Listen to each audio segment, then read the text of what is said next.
ามลายแค่เดมนต์เสน่ห์แดนดินที่เหนือได้มา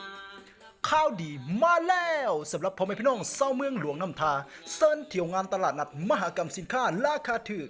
มีสินค้าที่หลากหลายชนิดหลากหลายประเภทให้ทานได้เลือกซื้อเลือกหาบอกว่าจะเป็นเครื่องเสื้อผ้าเกิบกระเป๋าเครื่องใส้ในครัวเรือนเครื่องกิฟต์ช็อปและสินค้าอื่นๆอีกย่างหลวงหลายพิเศษภายในงานมีเครื่องลิ้นสไลเดอร์ไว้คอยบริการให้ลูกหลานของทานอีกด้วยอย่าลืมอย่าพลาดหาโอกาสมาเที่ยวชมให้ได้สถานที่จัดงานอยู่ที่บ้านเวียงเหนือเมืองหลวงน้ำทาแขวงหลวงน้ำทาเริ่มแต่วันที่20หาวันที่27เดือน4ปี2019นี่เสียงกว่าทุ่งไห้งามเด่น